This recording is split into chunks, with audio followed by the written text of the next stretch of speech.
Well, it would be the first major meeting of Russian and Ukrainian representatives since the war began in 2022. Politico broke this story. Senior Trump administration officials are heading to Saudi Arabia next week to start peace talks with Russian and Ukrainian negotiators. The only problem is Ukraine was not aware. An official told Politico the announcement of the Saudi talks came as a surprise, and as of now, there were no plans to send a delegation.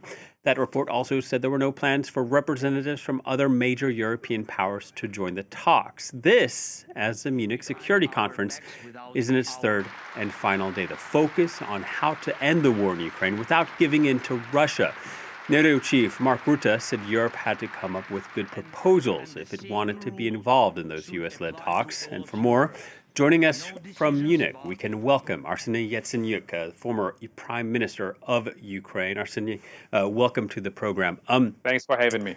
Many people describing this Munich Security Conference as perhaps the most important one ever. Ukraine's future on the line. A good many people would certainly say Europe's future on the line. And yet, America, Ukraine's biggest backer, Europe's biggest ally, apparently trying to organize these peace talks behind everyone's back. What's the feeling like in Munich?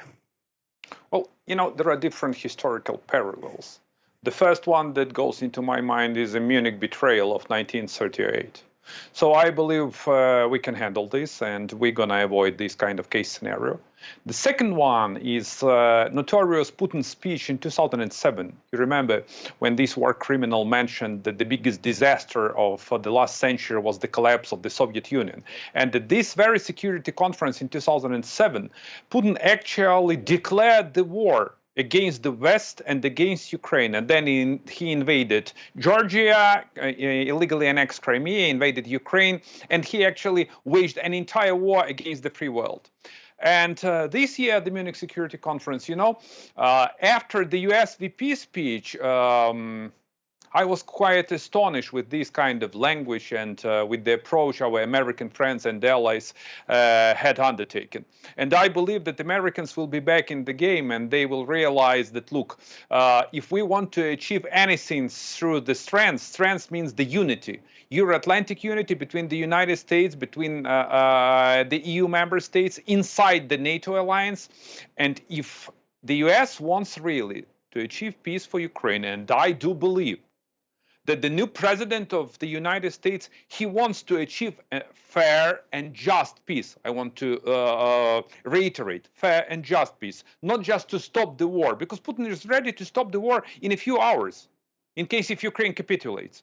But the thing is that in order to achieve this peace, we need to craft and to hammer out a strong, bold, joint action plan agreed between the United States, the European Union, and Ukraine.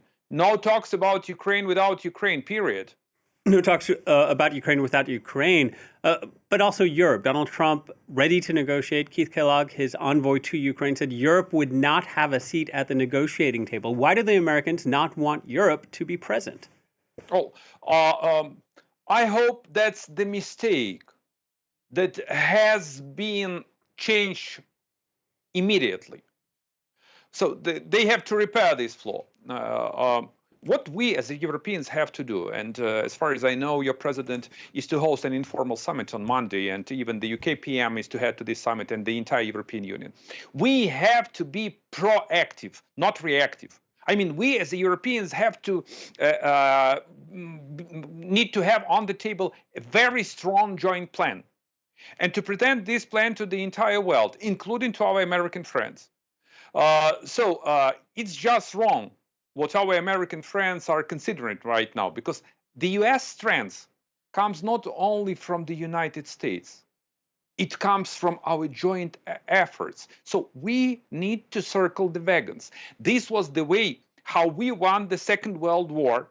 This was the way how we won peace after the Second World War. This is the reason why Marshall Plan was so successful for the Western Europe. This is the reason why the Cold War ended without the Hot War. This is the reason why the Berlin Wall fell. So unity and boldness is the only recipe which is on the table. Because you mentioned about the European participation in these talks. Sometimes our American friends, they made the statements off the cuff. But it's important to realize that statements of the cuff that are not well prepared could lead to the statements of the cliff, with the dreadful complications and implications for our joint security. So I hope that we will overcome this. Joint security, multilateralism, unity, that's all well and good, but the critics of the U.S. president say he's running a very transactional government. They asked Ukraine to sign over the rights of half of its rare earth minerals for continued support. So if Ukraine was to present a joint plan, what would it be offering that Donald Trump wants? Okay, I hope that that's not a business deals, and that's far from the business. Let's stick to the values, but not stick to the value. I do understand that we are living in a completely different world, and one can say that this world went nuts. But look, we have to be prudent, solvent, and we need to realize that even in case as we face all these dramatic challenges, we're going to find an appropriate responses. So that's not the business deal to fix the security of Ukraine and to underpin the security of the entire free world. Ukraine is ready to cooperate in all economic terms. We are ready to have very strong economic relations with the United States, and that's no doubt.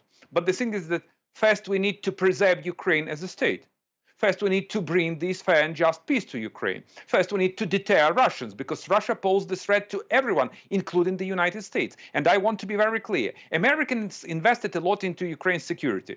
But what Ukraine have done is unimaginable, because this was one of the best investments into the United States national security. We practically dismantled the land forces of the Russian Federation. Half of the land forces of Russia have been demolished by the Ukrainian military.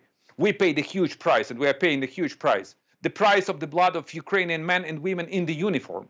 So we actually undermined the huge networks, huge spy and intelligence networks of the Russian Federation. So they paid a huge price in their losses. They lost practically 800,000 military personnel, both wounded and killed. So it's a huge losses for Russia. And these are the benefits that have been reaped by the entire free world. So it's in the national security interest of the United States to support Ukraine, to help Ukraine, to provide an additional security aid package for Ukraine, to wrap up sanctions, to press on Russia, to impose secondary sanctions, to control the energy market of the entire free world, and to make the prices lower, not to allow Russians to re-enter the European energy market, not to allow Russia, China, Iran, and another pariahs to form a very strong axis of evil, which aims Arseniy, at prevailing against democracies. Let me ask you, what should the Ukrainian government be doing now? Should it be preparing for peace talks in Saudi Arabia, or is there another step before then that must be achieved before that process can move forward? You can't jump into any kind of talks without a clear-cut plan, without a credible plan, a joint negotiating position. So initially, we have to be on the same page with our American allies and European allies, because as you already mentioned, this conflict is in Europe. This is the biggest conflict since the Second World War. So it means that Europeans have to be completely engaged in this. So the first step is to hammer out a joint action plan, a negotiating position. And the second one is, on the basis of our joint position, to negotiate with Russia, which is an arch rival to all of us. An arch rival, but also in the past you've accused Vladimir Putin of manipulating Donald Trump. So would you have confidence with his administration leading any potential peace efforts? It all depends on the new U.S. administration. what kind of historic legacy President Trump wants. I've had some rumors that President Trump wants to get the Nobel Prize. I would be happy if Trump gets this kind of Nobel Prize for durable and fair and just peace in Ukraine. It depends whether the United States wants to lead the free world. And I still believe in the Statue of Liberty, which is made in France, actually. So I still believe in these values.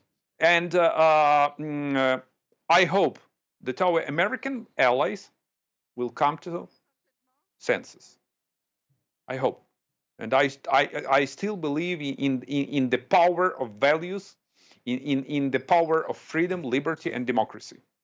Very important message. Arseniy, thank you for your time. Arseniy Yatsenyuk, the former Prime Minister of Ukraine, joining us from the Munich Security Conference. Thank you. Thank you.